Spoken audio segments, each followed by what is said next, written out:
Hello everyone and welcome back to Common Sense Crypto channel. As with you always, this is Rich doing another video today. So I hope you're all having a wonderful day today wherever you are in this great world.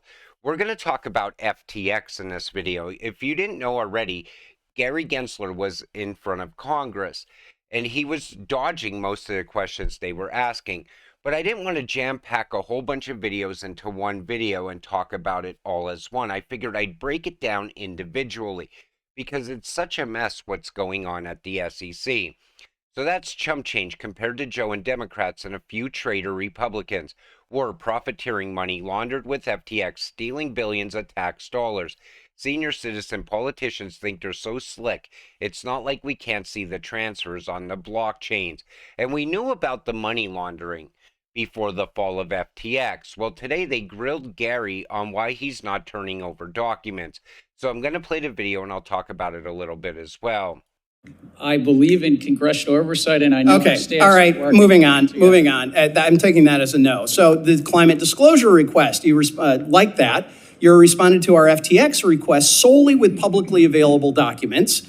To date, 213 pages of those publicly available documents have produced. And guess what? You didn't give us anything surrounding the charges filed against Sam Bankman-Fried. On April 12, Chair McHenry and I sent you a follow-up letter, and we're led to believe that the staff recommendation memo presented to the commission for a vote on charges against Sam Bankman-Fried exists. Is that true? Is there a memo from the staff recommending to the commission the charges that Sam Bankman-Fried was ultimately charged with? Under standard practice, our commission receives action memos from the staff whenever. So it does exist. We work on. So it does exist. Okay, well, you haven't sent that to us. Your staff has frankly told us that it exists, yet you have not sent it. When we conduct an investigation, we are obliged to keep investigative matters confidential. So hold on a second. Don't hide behind the DOJ, because then it sounds like I need to send letters to the DOJ and not to the SEC about the SEC charges. So we'll be following up with this after this. My time has expired. So it looks like what's going on there is Gary's doing exactly what he's doing in the XRP case. He's delaying documents, hiding behind those documents on purpose, because he knows those are incriminating to him. So Gary Gensler on the meeting with Sam Bankman-Fried and his crypto crackdown. At the time of his meeting with Gensler, Bankman-Fried was in the process of acquiring a stake in the stock exchange IEX, and he was joined by a group of FTX and IEX representatives to pitch a new SEC-approved crypto trading platform. They included a top FTX lawyer who had worked with Gensler and who, in private, had reportedly bragged about his access to Gary. So they knew that they had access to Gary, that they could swing things their way. Plus, look at the political ties that Sam Bankman-Fried had as well, such as Maxine Waters. Democrat Maxine Waters blew FTX founder Sam Bankman-Fried a kiss last year. Well, today she was at the hearing as well. We are covering the SEC Chair Gary Gensler as he appears before Congress. Maxine Waters just asked Gensler the same softball questions 3 times. You know why she wants to keep Gary in power?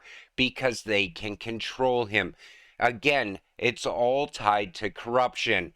And I believe that's why Gary doesn't want to hand over any documents to Congress. 2 days before the Senate hearing on crypto, Senator Elizabeth Warren have given the questions and answers to the SEC Chair, Gary Gensler. Now you all know how dishonest they are. It's time they both resign, best believe. And you know, she's out there on a massive anti-crypto campaign right now. And I feel she doesn't understand crypto. And on the other hand, she wants to keep control in the hands of the big banks, as well as Gary Gensler does at the same time.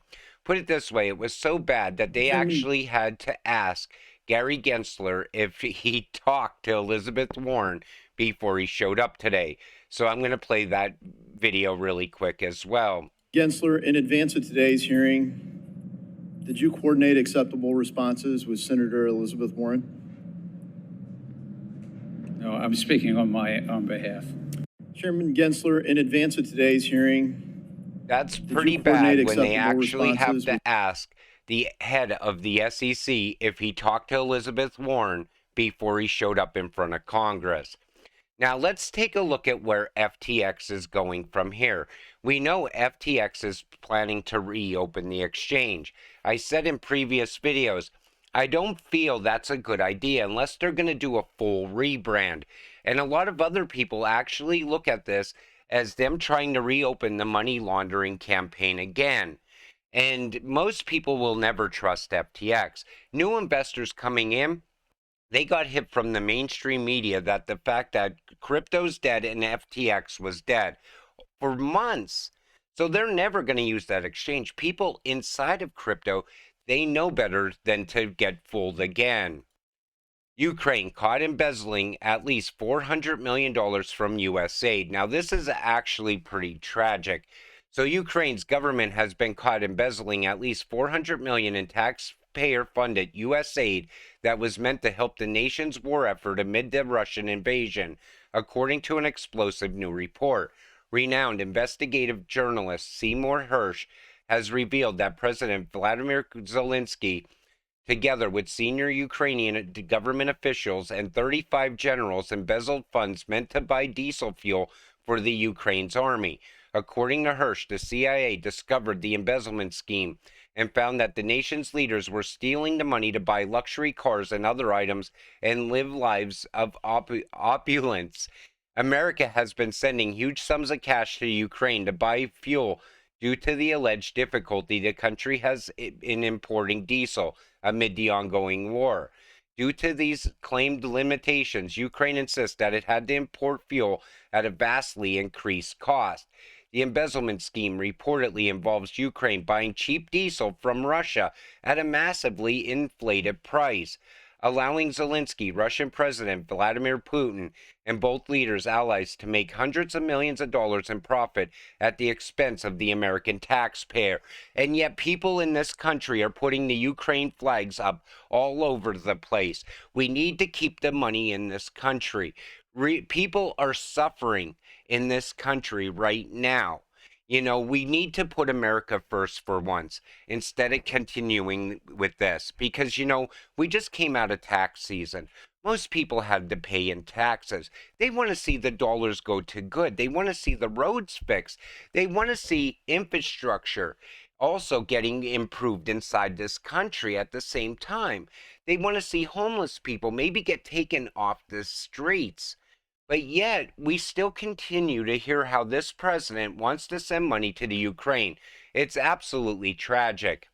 FTX collapse equals Trojan horse false flag for World Economic Forum CBDC's implementation.